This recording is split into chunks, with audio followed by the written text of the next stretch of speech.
Ladies and gentlemen, we now move to session 22, Set to Go, Goal Setting by Mr. S. Prakash. Hey, good evening, SRM. I thought Murli told you to give me SRM clap. I didn't hear that. Okay, good. Being part of the MBA curriculum, at least the live audience here and those who are watching through the web, there is one secret that you may not have ever heard about goal setting I am going to share in the next 5 minutes. The way Murli said, these are things which you will never find in any books.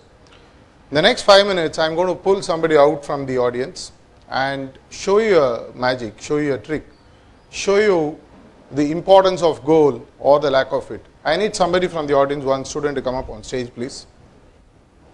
One person, okay. You have been quite active from afternoon, I think. Give me a marker pen. Just bring the marker pen there.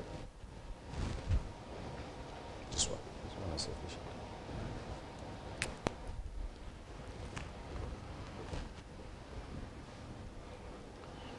Give me a mic.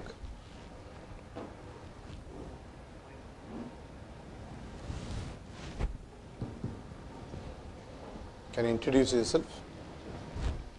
Good evening, one and all. Myself, Naushad. I am doing my first year MBA here at SRM University. Keep the mic with you. Keep it on the left hand. Keep your right hand free. You know how to punch? Sure. Hold your hand like this. Just as a caution to Naushad, you need to know that I have practiced martial arts for 7 years, but anyway, take a chance. And it's a fact. Hold your hand like this. You see a dot here? Yeah, I can see. I need you to give a punch to this point when I tell you 1, 2, 3. The moment I finish 3, I want you to punch, right? Sir, 1. One second. I just can't punch the point, but I can cover the place. Yeah, it's okay. Perfectly fine. Yeah. Ready? 1, 2, 3. Okay, good. What did he do? He punched. Okay, now get ready. Hold. You're going to punch again, right? Just hold. Sure. Just hold. Same point. You see it, right? Yes. Exactly this point I want you to punch when I tell you 1, 2, 3. Okay? Yes. Ready? Yes, sir. 1, 2, 3. What happened? So I can't see the point. You can't see the point. Yeah. You saw it, no? You saw it here. But it is not in the place where it was. It's not in the place where it was originally there. Okay. Yeah. What happened? It is there, but it's not in the place where it should be. Okay. Where I can attain Okay. to do the thing. Okay, good. I'm going to ask him to do one more thing.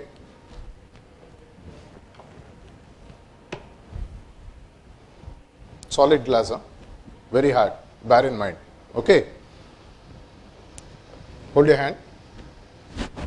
See this point? Yeah. Okay. Now punch the point. 1, 2, 3. I can't, sir. You can. I can, but I won't. You still can. Find a way. Okay, good. Give me a round of applause. SRM applause. With or without his knowledge in the last 1 minute, he demonstrated one of the most powerful technique that you would never find in a book. I don't know whether you understood or not. Now, I am going to demonstrate something with him, and then you have to tell me, decode, decipher from what he did to what I am going to do. Hold your hand. I am not going to take revenge, don't worry. Because that's not the right place to punch if you know martial arts. Okay. I am going to now punch at the count of 3 in 2, 3 different ways. Okay.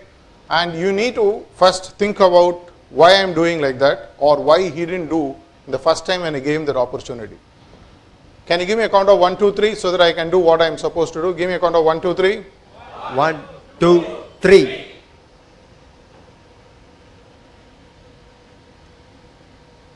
Hold. Okay, this is the first style you saw, what I am doing. I am going to do it once more. Give me a 1, 2, 3 slowly. Okay, give me a 1, 2, 3. 1, 2, 3.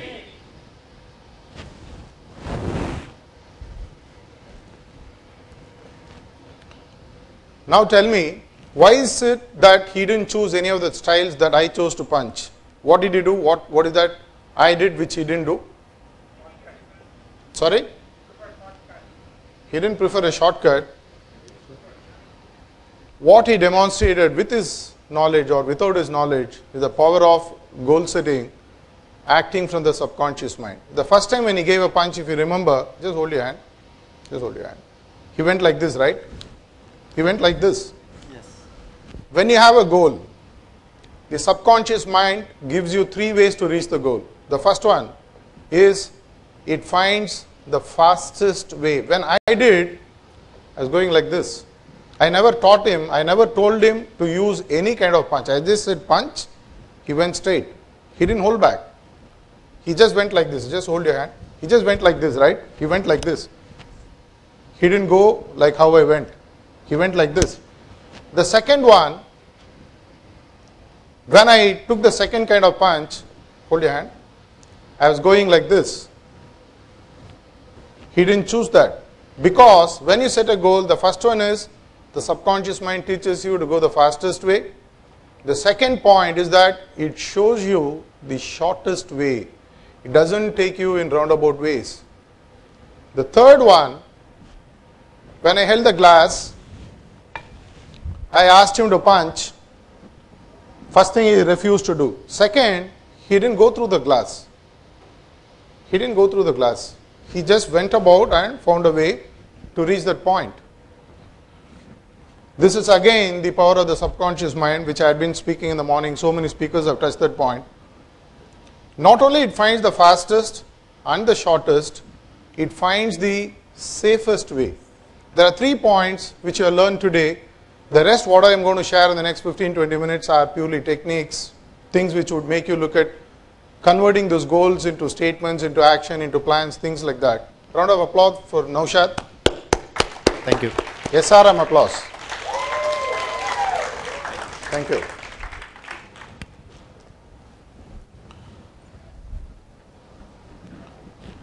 If you step onto the main road, Katangulathur, and ask someone, stand there in the traffic and ask, where does this road go? What is the first question you're going to be asked? What is the first question they will ask you? Where do you want to go? Obvious question. You go to the station, you want to buy a ticket, you go to the counter, give him some money and say, I want a ticket. What is the first question you're going to get? Okay, you can always say, no, I want a return ticket, doesn't matter from where I'm coming back. Anyway, the first question that's going to come to you is, where do you want to go? The biggest secret again of leaders in the world, it is an established fact that less than 2% of the people have goals in the first place. 98% of the people work for them. The rest don't have goals. Even if they have goals, it doesn't have a shape. Out of this 2%, about half of them, roughly about 1%, have their goals written down. When they have a goal, when they have a written down goal, imagine the power that happens. Naushad, without his knowledge or with his knowledge, did something which was spontaneous, automatic, not premeditated. He just came from the crowd. He did something which demonstrated the true power of what we have inside of us. 24 hours, seize the day. What are you going to seize? What are you going to achieve? In the morning when I started, I spoke about life's purpose. I spoke about life's purpose being something larger than your personal life, looking at society, looking at a larger picture. Let's look at myself. Let's look at the self which is more important to us. Without me, life doesn't exist around me. I am the most. There are 3 people who are the most important in the world according to me. I, me, myself. Right? I am the most important person and I need to achieve something. If I need to achieve something, I need to have goals. If I don't have goals, goals can be set in various areas of life, personal, official, professional, academic, social, whatever it may be. If you have goals, it automatically arouses a portion of the mind that Happiness Murli was speaking about, helps you automatically to go and achieve those goals, convert them into action plan, put them into execution mode and reach those goals. Being part of the MBA stream, goal setting might have been already covered for you or maybe upcoming in one of the semesters in the next 1 or 2 years. There are various ways in which goals are written. But prior to that, I wanted to ask you one single question. Why should I write down a goal in the first place? Can't it be just in my head? Why should I write it down? Why should I write it down? Tell me. Seeing is believing. Okay, good. One of the famous quotes, out of sight, out of mind. The other advantage of having a written down goal is again the power that you derive from the power of the subconscious mind. The mind believes what is in writing. When you go to a shop, if you find a board which says no discount, the normal pattern is we don't ask for a discount. If they say 5% discount only, we don't ask for more than 5% discount. Normally the written word has phenomenal amount of power. And second thing is, the more number of times you write something, you are actually writing an internal script and telling yourself that this is something that I need to achieve.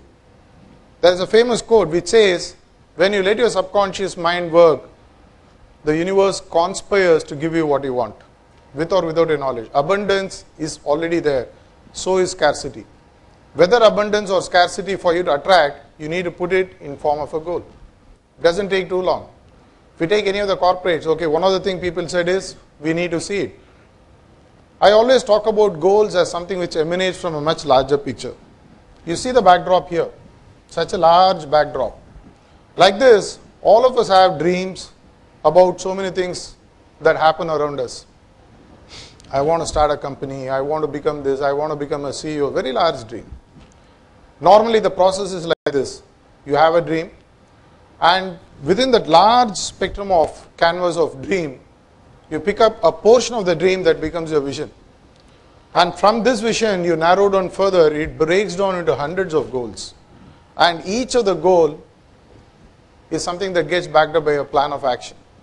So if you really see the sequence, we need to first dream. Dream really big. I mean, when you decide to dream, which is something again I'll be coming back tomorrow morning. When you decide to dream, dream big. Doesn't make really sense because your subconscious mind doesn't know the difference between what is real and what is imagined. As far as the subconscious mind is concerned, what you dream, it believes. What you see is also something that it believes. So if you want to convert what you dream into a reality, first you need to dream. Once you dream, convert it into a vision. Convert that vision into a goal. Put that goal as a plan of action. Put that plan of action into execution. And once you execute consistently, you see that you achieve the results, which automatically takes you upward in the goal. I work with a lot of sports people, I work with a lot of executives to give them a focus on what to achieve. I'm going to give you a sneak peek into the kind of goals that I use with specifically athletes and sports people to make them peak performers. Let's take cricket as an example which all of you would relate, not the cricket of the morning, but cricket as a game of cricket. For example, goals can be split at that level into 3 levels. At the highest level, we talk goals in the format of outcome goals. An outcome goal is like winning the T20 World Cup, which is upcoming now. To a great extent, we may not have that much of a control on the outcome goal. For example, there is a campus interview happening here. It's an outcome goal. Whether you get hired or you don't get hired, beyond a point, you have no control. It's about an 80-20 principle. You have about 20% control on an outcome goal, 80% you don't. The outcome goal is further subdivided into what is called as performance goals.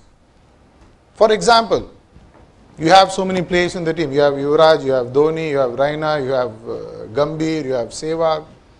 Each one of them can have a specific performance goal. For example, in this match, I will save about 10 runs, other than the normal save. I would at least take, say, 1 catch. Or I would score at least 25 runs. Or I would take at least 1 wicket, which is more of a performance goal. To a great extent, 80% of the performance goal is in my control. To a great extent, it's in my control. Not 100%, 80%. My personal performance goals in a match situation. The same is true for you when you go in for a campus. When TCS or somebody is coming here, to a great extent, I can decide in terms of the performance goals, in terms of how I will present, in terms of how I will handle the GD, All those things are controllable. The outcome goal is broken down into performance goals, but what is going to convert the performance goals into action? This is where each one of us have been talking to you from morning. All these learnings that you're taking today become what is known as process goals. A process goal is nothing but a repetitive set of activity. Let me take another example. I want to become, say, Mr. Madras. Not at this age, let's take it as an example. Outcome to goal. May be possible, may not be possible. The performance goals can be in terms of us clearing the district or clearing my college, one after another, going to the peak performance. And then going for the outcome goal, which is to become Mr. Madras. The process goals is finally what I put in terms of my day-to-day practice. Today I want to go to the gym and work for about 6 hours. Tomorrow 6 hours. Day after 6 hours. The day after 6 hours. The process goal is what finally takes you towards your performance goals, and from the performance goals you go towards the outcome goals. The process goals are 100% in your control. For example, you want to score 95% in the outcome goal in the final exams, right? The performance goals is semester after semester you can set certain benchmarks and go after achieving them, which accumulates into a score and lets you get the outcome goal, which could not just be the 95% but could also be a placement of a chosen institution. All this cannot happen unless you have process goals backing you up. I have a process goal of putting in about 4 hours of practice for this subject every day. I'll go and get tutored online from this institution or this website for half an hour every day. I'll do a combined study of a topic for half an hour every day. All these are things that are fully in your control. Process goals are something which are completely in our control. This is what all of us do. For example, we had an outcome goal in terms of having this event a mega success. What happens by tomorrow morning when the session ends at about 10:30, 11 is anybody's guess. We don't have complete control. Partly we have control. About 20% of what can happen, we have a control. The performance goals of ensuring the 56 topics being split and given to 18 speakers, giving them the keynote points, giving them the inputs, putting them together, giving them whatever support is needed, and ensuring that within that space of those 4, 2, 5, 6, 7 topics that are given to them are delivered to their standard is possible by them, is possible by us. The process goals of last 3 weeks, working almost 24 hours every day, each one of them, each one from MMA, each one from C-Change, each one from all the supporting affiliates, it is something which is very much in our hand. What happens as an outcome, happens or doesn't happen, doesn't matter. There are 2 things you have complete control. The first is process goals. The second is what we call as performance goals. To put it quite simply, process goals are things which really creates the gramophone record. If you want good music which is soothing to the ears, which needs to come through a gramophone record we would have seen long time back, it needs to be grooved. For the groove to be created, you need to create process goals, which is nothing but a repetition of repeat set of activities which will take you towards a performance goal. When the performance goal happens, when the record is being played, whether the music is really soothing or annoying, outcome, it's not in our hands. Maybe the specific rag that is being played, you may like it. Somebody else may not like it. That is not in the hands as far as the outcome goal is concerned. But the process goal is nothing but a repetition. There are 2 main elements which are extremely essential for you to make a process goal happen. I said that you have 100% control on process goals. What is missing are 2 key elements which are extremely essential.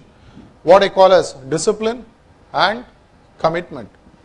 Discipline is nothing but sticking to a repetitive process. Come what may, every day I will get up at this time for the next 1 year. Whatever happens, there is no compromise. Because it's completely in my control. All I need is to set an alarm, get up.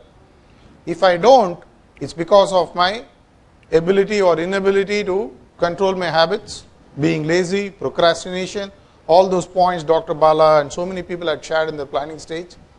This is something that you can kick yourself out and do it. If you have to work towards my process goals, discipline is the bare minimum commitment that I need to bring. Discipline is nothing but a repetitive process that I have to do day in and day out for the set period of time for me to be able to achieve my process goals. At the end of the exam, you can throw your process goals out, go and take rest till you redesign your process goals to do something else. The commitment is what helps you to go towards your performance goals. Commitment is what we call as do or die approach. Till the goal is achieved, whatever happens, I will not give up. If I have to scale up, if I have to ensure that my process goals have to be changed, I will change the process goals to the extent that finally I will achieve my performance goals, which might take me towards my outcome goals. The whole thing boils down to one single point. I need to have my goals written down. If I don't have my goals written down, one thing which will never happen, normally goals are succeeded by what we call as planning. If you don't have a goal, you cannot have a plan. It's as simple as that. If I know where to go for my holiday, I mean the best thing about life is that people plan their holidays better than their lives. Next 3 months later, I want to go for a holiday. I have a beautiful plan. I know where I'm going, where I'm staying, which are the places I'm staying, what is my budget, what is my amount, what ticketing, which agent to speak to. But when it comes to your life, we don't take that seriously. Anyway, what I wanted to share and then end it on a quick note before Ms. Padmaja would take over for the next session.